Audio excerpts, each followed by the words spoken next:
Magandang araw mga kabola, kapito. Ayan, pag-aralan po natin yung throw-in violation. Okay, Article 17. Okay. Number 1, yung player hindi pwedeng makakuha ng 5 seconds para sa pag-i-inbound ng bola sa end line o kaya sa sideline. Kahit galing po sa referee ha. Ito po galing sa basket. Okay.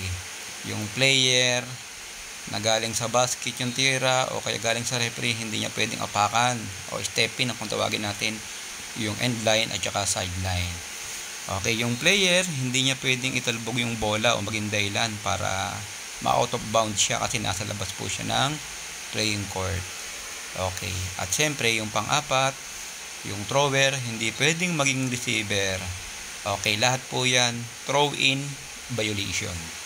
Okay, ito naman po yung mga legal play at dapat gawin.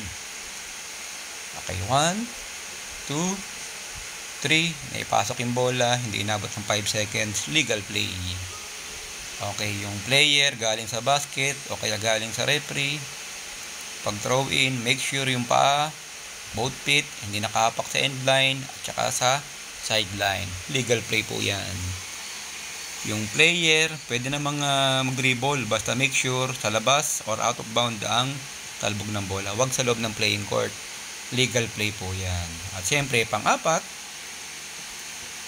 yung thrower, hindi pwedeng maging receiver. Kinakailangan ma-receive ng or matouch ng 9 player sa loob ng playing court. Thank you very much, Kuya Roger.